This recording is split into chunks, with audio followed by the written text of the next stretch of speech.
오늘 승리 공식, 좋은 습관, 좋은 친구라는 제목 가지고 하나님 말씀 증거하겠습니다.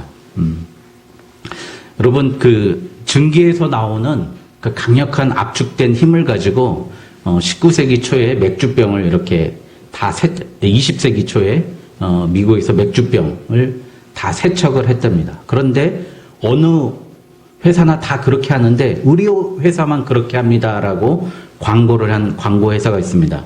이 슐츠 맥주라고 이렇게 저도 본 것 같아요. 이렇게 맥주 회사가 있는데요. 그 슐리츠 맥주라는 회사만 유독 고압 증기로 맥주병을 씻는다라고 광고해가지고 다 하는 건데 그 회사만 하는 줄 알고 대박이 났다고 합니다. 또 클로드 호킨스라는 이 광고 회사에서 이렇게 한 건데요. 예, 클레오파트라 잘 아시지 않습니까? 시저를 유혹하고 옥타비아누스를 유혹했던 클레오파트라가 여러분 팜 올리브 비누로 세수했다고 그 이야기를 한 거예요. 그러니까 미국의 모든 여성들이 팜 올리브 비누로 사게 되었다는 거예요. 그런데 역사학자들이 막 항의를 한 거예요. 클레오파트라가 팜 올리브 비누로 세안을 했다는 사실은 역사 어디에도 없다고. 그런데 사람들은 그것을 믿는다는 거죠. 이 호킨스라는 광고 회사 때문에 살아난 회사가 우리가 잘 아는 그런데 오트밀 있지 않습니까? 그 회사도 그렇고 굿이어 타이어 되게 비싸던데요. 저도 지금 굿이어 타이어인데 뭐 재고로 남았다고 똑같은 가격에 준다 그랬고 달았습니다. 이 회사들이 다 그런 방식으로 됐다고 합니다.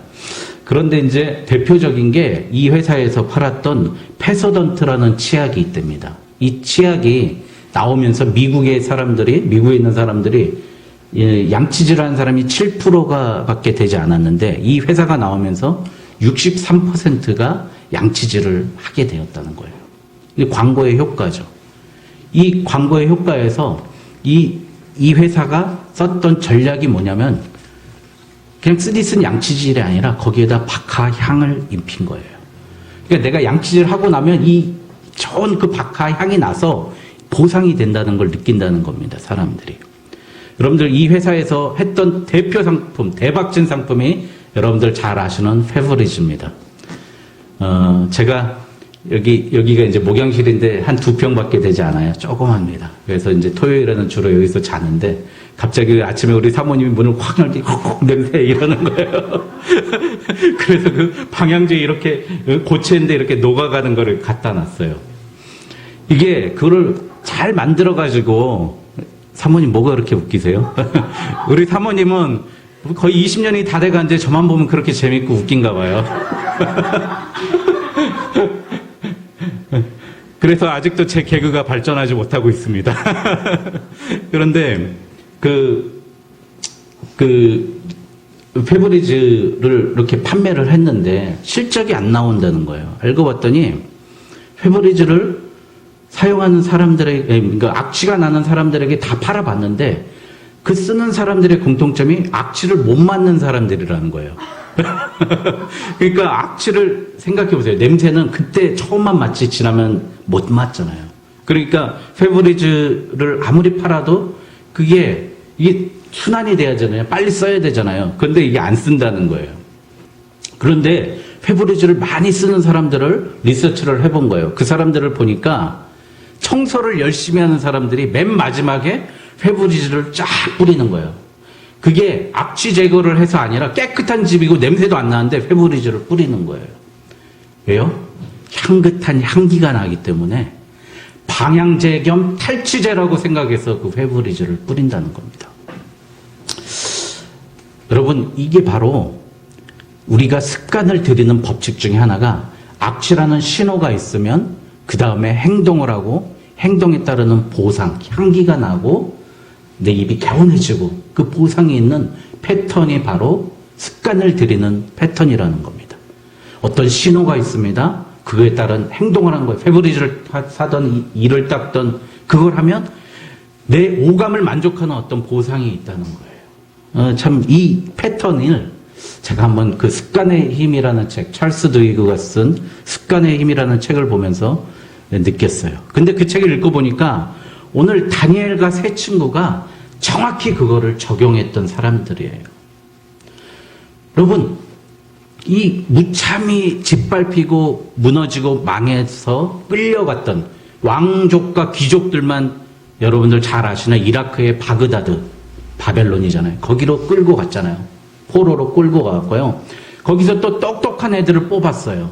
그래서 걔네들이 어떻게 해요? 1장 3절에 보면은 걔네들을 따로 뽑아서 학문을 가르치고 왕의 음식을 먹이면서 3년 동안 공부를 시키는 거예요. 그래서 걔네들을 탁월한 인재로 쓰는 겁니다. 왜냐면 그 바그다드 거기에는 똑똑한 사람이 별로 없었기 때문에. 여러분들 옛날에 그래서 바그다드 지금도 막 그 KBS 다큐멘터리 보면 거기에 수로가 막 하늘 위에 떠다니고 막 물이 그 사막 가운데 물이 있고 이런 걸 보잖아요. 그렇게 정말 이해 안 가는 그런 배수와 용수로가 잘 돼 있고 궁궐이 만들어져 있고 정원이 있습니다. 사막 한가운데. 그게 여러분 잘 아시는 이라크에서도 바그다드입니다. 그런데 그렇게 뽑아놨더니 여러분들 왜 고레스 칙령이라 그래가지고 그 다음에 다음 왕이 고레스가 다시 돌려보내잖아요. 이 돌려보낸 이유가 뭐냐면 이 바벨론은 그렇게 잘 살고 똑똑한데 자기가 누리고 있는 80개의 식민지는 개판인 거예요. 똑똑한 사람도 없고 글씨한 사람도 없고 공부한 사람이 없으니까 다시 똑똑한 사람들을 돌려보낸 거예요. 그래서 누가 갔죠? 스룹바벨이 가고 여러분들 에스라가 가고 느헤미야가 가서 이스라엘이 다시 되살아나는 겁니다. 하나님의 역사는 정말 희한한 것 같아요. 그 고레스의 눈에는 지방도 살려야 된다. 우리 지방 분권 지방 살려야 된다라는 생각을 들게 하셔서 다시 돌려보내고 성전을 재건케 하였습니다. 그러니까 오늘 이야기는 그 초창기 잡아왔을 때 이야기가 됩니다. 여러분들 이 사람들이 생각하는 것, 이 패턴을 보니까 다니엘도 마찬가지예요. 자기는 머리에 온전히 하나님의 말씀, 모세오경으로 꽉 사로잡힌 사람인데 신호가 오는 거예요. 여러분 첫 번째 신호가 뭐였죠? 왕의 음식을 먹으라. 제사에 드리는 포도주를 먹으라. 우리는 어떻게 하죠? 아유, 그럼요. 주시는데 감사히 먹겠습니다. 그럴 것 같은데 이 어린 17살짜리 소년들이 어떻게 하죠? 우리는 그것을 먹지 아니하겠습니다. 행동으로 보입니다. 신호가 있을 때 행동한다는 거예요. 열흘만 시간을 주십시오. 우리가 어떻게 변하는지 믿음으로 선포하고 열흘 동안 있었더니 어떻게 해요? 걔네들이 얼굴이 기름이 끼고 더 화나고 다른 민족의 먹은 사람들보다 더 똑똑하고 1장 맨 마지막에 그들의 지혜가 몇 배나 충만하다고요? 10배나 총명하더라. 하나님이 복을 주셨다는 거예요. 여러분 이 패턴이 그들의 습관을 자리 잡게 하는 기준이었습니다. 두 번째 신호가 또 옵니다. 왕이 지하자와 박수와 술객에게 내 꿈 좀 해석해봐 그렇게 얘기하는데 하긴 독재자는 지 맘대로 하고 지휘관은 지 맘대로 한다고 지휘관입니다. 이게 자기가 꾸었던 꿈을 알려줘야 되잖아요. 꿈도 안 알려주면서 해석하라는 거예요.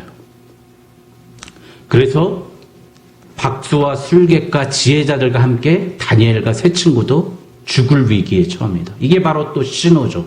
그런데 다니엘이 어떻게 해줘요? 오늘 죽이지 마시고 당장 시간만 좀 주십시오. 그렇게 이야기하고요.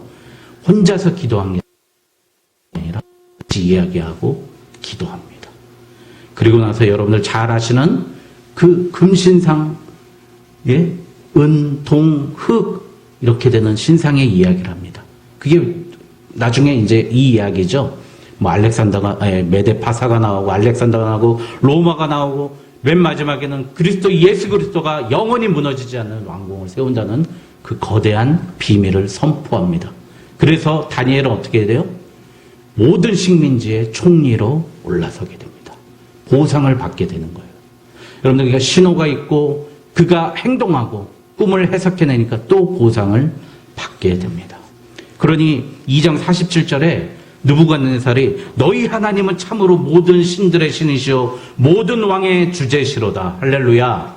여러분 이 고백이 우리가 가는 직장과 가정과 사람들 입에서 나오야 될 줄 믿습니다. 나를 보고 널 보니까 네가 믿고 있는 하나님이 모든 신들 중에 신이요 만유의 주제시로다라는 고백이 나오게 될 줄 주님의 이름으로 축원드립니다. 여러분, 이번엔 또 문제가 생깁니다. 이번엔 또 뭐죠? 금신상에 절하게 하는 세 번째 시험이 생깁니다. 오늘 읽었던 겁니다. 그런데 이것들은 자신이 믿고 있는 십계명, 제일 중요한 게 십계명이잖아요. 우리 세례 받을 때도 십계명 막 외우잖아요. 이 십계명도 제1계명, 제2계명을 어기라는 거예요. 점점점 시험은 세지는 거죠. 1계명, 2계명. 우리 성경책 겉에 있는 십계명 오늘 한번 1계명과 2계명 한번 읽어보겠습니다. 겉장 그 속안에 있죠. 성경책 제일 두꺼운 장을 넘기시면 됩니다. 뭐 두꺼운 장 시편이 아닙니다. 겉장이 제일 두껍습니다. 제1은 시작. 제1은 너는 나 외에는 다른 신들을 내게 두지 말라. 제2는 너를 위하여 새긴 우상을 만들지 말고 또 위로 하늘에 있는 것이나 아래로 땅에 있는 것이나 땅 아래 물속에 있는 것에 어떤 형상도 만들지 말며 그것들에게 절하지 말며 그것들을 섬기지 말라. 다니엘은 이 말씀이 또 자기 내리게 신호로 들어온 겁니다. 신호로 들어온 거예요. 우리는 못하겠습니다. 오늘 읽었잖아요. 그랬더니 담대하게 이렇게 얘기합니다. 16절에 사드락 메삭 아벳느고가 왕에게 대답하여 이르되 느부갓네살이여 우리가 이 일에 대하여 왕에게 대답할 필요가 없나이다. 여러분, 그러니까 우리 신앙, 너 왜 세상 사람 똑같이 안 살아? 대답할 필요 없습니다. 그냥 믿음으로 나가는 거예요. 불 속으로 내가 들어가겠습니다. 예? 우리 17절이 바로 이 고백입니다. 같이 한번 읽겠습니다. 우리의 모토입니다. 17절 한번 읽겠습니다. 시작. 왕이여, 우리가 섬기는 하나님이 계시다면 우리를 맹렬히 타는 풀무불 가운데서 능히 건져내시겠고 왕의 손에서도 건져내시리이다. 그렇게 하지 아니하실지라도, 할렐루야, 하나님 내가 풀무불에 빠져 죽을지라도 하나님 내가 죽겠습니다. 여러분, 이 17살 먹은 어린 청년들이 그랬다는 거예요. 여러분, 이제 이들은 아예 믿음이 가슴속에 완전히 천착한 거예요. 자리 잡은 거예요. 그래서 어떻게 돼요? 풀무불에 던지려고 그 다니엘의 세 친구를 붙들고 있는 그 군인이 불타 죽었고 그 세 친구는 뛰어 들어갔는데 그들을 포성했던 그 밧줄만 타고 그들의 옷도 상하지 않고 여러분들 기도할 때 말하는 머리털 하나 상하지 않게 하는 하나님의 능력이 나타났습니다. 여러분, 그런데 그 안에는 네 사람이 있다고 느부갓네살이 보는 거예요. 25절에 보니까 왕이 또 말하여 이르되 내가 보니 결박되지 아니한 네 사람이 불 가운데로 다니는데 상하지도 아니하였고 그 넷째 모양은 신들의 아들과 같다고 하고. 여러분, 그 안에 풀무불 안에 봤더니 사드락과 메삭과 아벳느고만 들어간지 알았는데 4명이 밧줄에 감기지 않은 채 돌아다녔던 거예요. 여러분들 누굽니까? 그게 바로 불 가운데 우리가 걸을 때 우리와 함께 걸으신 나의 등 뒤에서 오늘 찬양했던 것 같이 나와 함께 계시는 신들의 아들이신 누굽니까? 예수 그리스도인 줄 믿습니다. 여러분, 믿음 내 욕망 채우는 데 쓰는 게 아니라요, 예수님의 이름을 높이는 데 사용하시면 예수님이 나와 함께 해주십니다. 여러분, 나와 함께 하시. 내가 어려울 때, 내가 불과 같은 시험 당할 때 예수님은 나와 함께 동행하시고 같이 계시고 내 머리털 하나 상하지 않게 하시는 그 은혜를 봅니다. 여러분, 그래요. 저 군대에 있으면서 여러분 그 유격 공수훈련, 낙하산 타는 훈련을 받습니다. 근데 이틀 동안 뭘 하냐면 낙법을 배운 거예요. 떨어지는 법을 배운 거예요. 어떻게 하냐면 앞꿈치, 무릎, 앞꿈치, 무릎. 이 팔을 왜 하늘 위로 들겠어요? 팔이 밑으로 떨어지면 어떻게 돼요? 팔 부러집니다. 예. 그러니까 팔 들고 이제 광신자처럼 이거 앞꿈치, 무릎, 앞꿈치, 무릎 이렇게 하는 거예요. 그거를 이틀 동안 한 3,000번은, 3,000개는 했던 것 같아요. 그 팔 내려오면 조교가 막 잡아가요. 그 명찰 떼면 끝이야. 밤새도록 괴롭힘 당하는 거예요. 그 빨간 모자 쓴 조교가 올빼미 열에 그래 잡아가지고 물속에 막 집어 던지고 굴리고 그럽니다. 유격훈련, 공수훈련 받는데 그렇게 해요.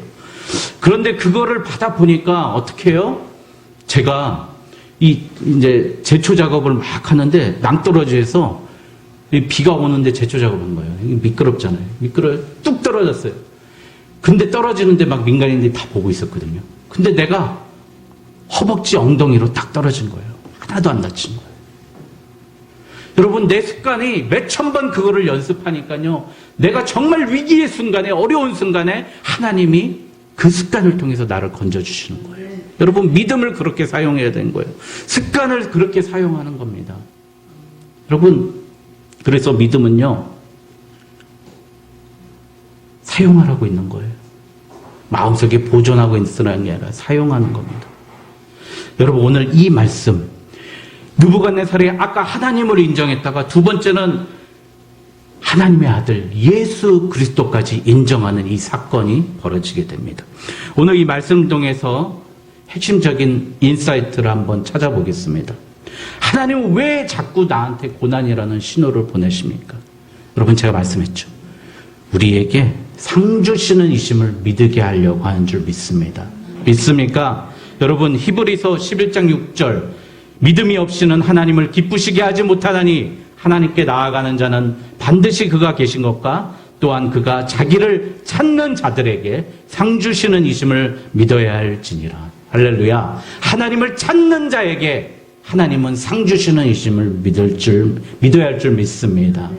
여러분, 첫째, 우리의 관념에 있는 믿음, 이제 하나님이 제발 믿음 써먹으라고 하는 신호를 보내주시는 겁니다.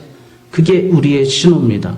우리의 하나님의 계획 속에서 우리한테 복 주시기 위해서 그 신호 주시는 거예요. 다니엘을 총리로 세우기 위해서, 왕을 통해서 하나님이 영광 받으시기 위해서 우리에게 신호를 주시는 거예요. 그 고난을 주시는 겁니다. 여러분, 이 무신론자 니체는 사람은 자신의 필요에 의해서 움직인다라고 써 있습니다.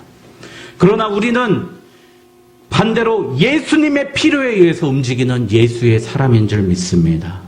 그렇게 하지 아니하실지라도 라고 담대히 대답하는 사람입니다.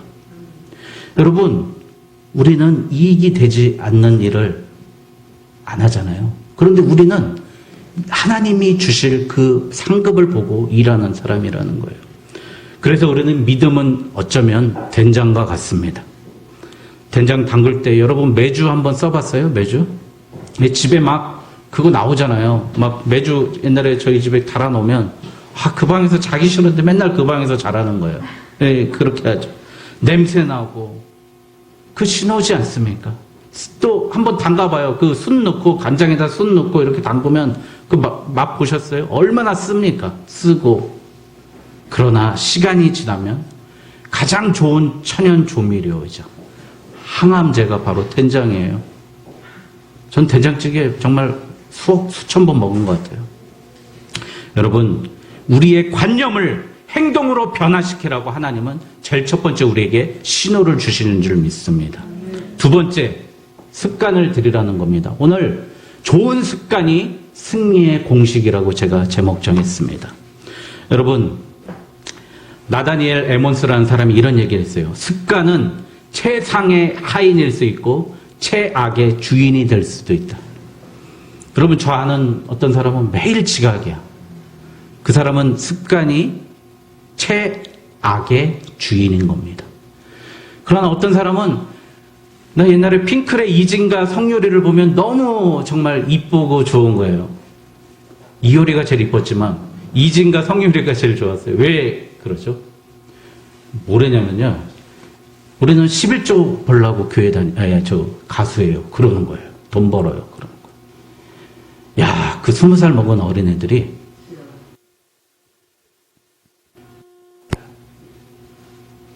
여러분, 그 습관은 뭐죠? 최상의 하인인 거예요. 여러분의 습관을 부려먹으십시오. 좋은 습관을 가지고 부려먹으면 나는 편하게 고생하고 힘들지 않아도요, 습관이 하기 때문에 아무런 어려움이 없습니다. 여러분, 맨날 내가 나는 의지로 합니다. 의지로 합니다. 아니 발이 안 움직이고 습관이 안 되는데 어떻게 될 수가 있습니까? 여러분 그 습관이 바로 우리의 삶의 틀입니다. 집을 지을 때 남자분들 잘 아시잖아요. 그 반넬, 옛날에 반네로라고 그랬잖아요. 그 거푸집을 망치로 막 쳐야, 그 거푸집을 쳐야 그 안에 모래, 자갈, 시멘트 넣어놓고 해야 집이 세워지지 않습니까? 여러분 그 습관이 바로 거푸집이에요. 틀을 채워야 돼요. 믿음의 틀을 채우십시오. 믿음의 틀을 제발. 하나님 나는 11조 하겠습니다. 아니에요. 하나님 나는 주일은 무슨 일이 있어도 섬기겠습니다. 하나님 나 새벽에는 무조건 기도하겠습니다. 제가 10년 전에 하나님 앞에 약속했던 그 습관 때문에 어디를 가든지 새벽에 깨요. 하나님 얼마나 감사한지 모르겠어요. 여러분 애플이라는 회사 저 스티브 잡스가 만들었잖아요. 그런데 거기서 왜 그렇게 좋은 애니메이션이 나오는가 했더니 다 틀을 제공해주고 시나리오를 써오라는 거예요. 틀이 있는 거예요. 그러니까 도입, 전개, 갈등, 결정, 결말 이렇게 틀을 다 만들어주고 거기에 네가 싶은 얘기만 넣어놔. 그리고 여러 명이 모여서 회의를 하는 거예요. 이 얘기가 더 좋겠다, 저 얘기가 좋겠다. 그렇게 된다는 거예요. 여러분 이 우리의 삶의 틀이 바로 습관이라는 틀을 만들어야 됩니다. 여러분 다니엘은 어떻게 했어요? 여러분 발탁되고 하나님의 신호를 봤어요. 갈등하고 결단하고 밀고 나가고 상급받고 이게 반복되면서 믿음으로 승리하는 사람이 되었습니다. 여러분 제가 지난주까지 우리 교회 핵심 가치에 대해서 계속 얘기했잖아요. 우리 교회 핵심 가치가 뭐라고요? 오직 예수로 승리하는 교회, 믿음이 승리하는 교회, 우리 교회 핵심 가치인 줄 믿습니다. 그러나 핵심 습관을 가져야 됩니다. 믿음으로 결정하는 습관을 우리가 이제부터 삶 속에서 천착되도록 누려야 할 줄 믿습니다. 예수님도 누가복음 22장 39절에 예수께서 나가사 습관을 따라 감난산에 가심에 제자들도 따라갔더니, 여러분 하나님이 왜 습관적으로 기도할 필요가 뭐가 있어요? 하나님이신데. 그런데 예수님은 인성이 참 인간이신 예수님께서 너희 인간들이 해야 될 것, 습관에 따라서 기도하라고 가르쳐 주셨습니다. 또 경고합니다. 히브리서 10장 22절에 모이기를 패하는 어떤 사람의 습관과 같이 하지 말고 오직 권하여 그날이 가까움을 볼수록 더욱 그러하자. 잘 모이라는 하나님의 말씀입니다. 세 번째, 우리가 간과하고 있는 부분인데요. 혼자 하지 않고 친구가 있었습니다. 여러분, 친구와 같이 하는 것입니다. 교회는 나 혼자 하는 거 아니에요. 불편하죠, 사실. 나랑 생각이 다른 사람과 연합해서 일을 하는 거. 저도 신학 공부를 하고 나니까 저랑 신학적인 관점이나 목회적인 철학이 틀린 분과 같이 해야 될 때가 있어요. 그때 함께 할 수밖에 없어요. 함께 해야 되는 겁니다. 받아들이는 겁니다. 우리 교회도 나 혼자 외골수로 나갈 거야, 이거 고쳐야 됩니다. 여러분, 우리의 진짜 친구가 예수 그리스도가 오늘 우리와 함께 풀목불에서 함께 친구가 돼 주셨기 때문입니다. 좋은 친구가 있어야 됩니다. 친구는 바로 나의 자아이기 때문입니다. 여러분, 나쁜 친구만 있다 하는 사람은 나쁜 사람이고요. 아예 친구가 없는 사람은 자아 존재감이 없는 사람입니다. 여러분, 누구와 친구를 하시겠습니까? 여러분, 좋은 사람과 친구하십시오. 아리스토텔레스가 친구는 제2의 자기 자신이다. 여러분, 친구를 보면 그 사람을 알 수 있습니다. 여러분, 탈무드에 보니까 친구에는 세 부류가 있다고 합니다. 음식과 같아서 매일 필요한 친구, 약과 같아서 가끔 필요한 친구, 질병과 같아서 항상 피해야 될 친구가 있다고 합니다.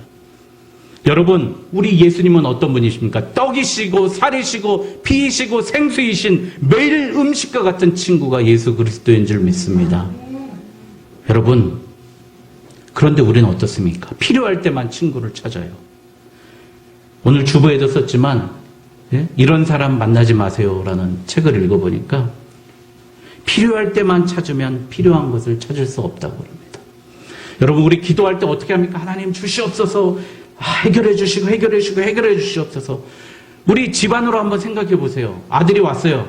아버지, 저 500만 원 주시고 전세금 마련해 주시고 장가 보내주시고 아셨죠? 저 갑니다. 끝. 이게 우리 모습 아닙니까? 여러분 하나님 앞에 어떻게 그렇게 교제합니까? 그래서 제가 조용히 교회 좀 오라 그랬잖아요. 저는 벽 보고 있으면 하나님 말씀이 들린다니까요. 네? 조용히 있으면. 왜 아버지께 내 얘기만 다 하고 그냥 가십니까? 하나님이 나에게 말씀하실 공간과 시간과 내 마음의 여유가 필요한 줄 믿습니다. 그래서 하나님은 은밀한 기도하라는 거예요. 예수님은 골방에서 하나님 나에게 말해주실 시간을 가져야죠. 왜 그러는 거예요? 그게 진짜 친구 아닙니까? 여러분, 이제 우리 교회가 좋은 습관과 좋은 친구를 가져서 믿음으로 승리하는 교회 되기를 바랍니다. 우리 오직 예수교회가 예수님과 교제하는 교제장이 될 줄 믿습니다. 우리 성도들과 손을 붙잡고 힘들면 의지하고 나누고 역경을 이겨내는 장이 될 줄 믿습니다. 하나님의 말씀을, 하나님의 음성을 들으러 교회로 오십시오. 그러면 하나님은 나의 문제 다 해결해 주십니다. 후히 주시고 꾸짖지 아니하시고 흔들어 넘치게 주시는 하나님을 믿고 오늘 다니엘과 같이 나아가는 저와 여러분 되시길 주님의 이름으로 축원드립니다. 기도하겠습니다.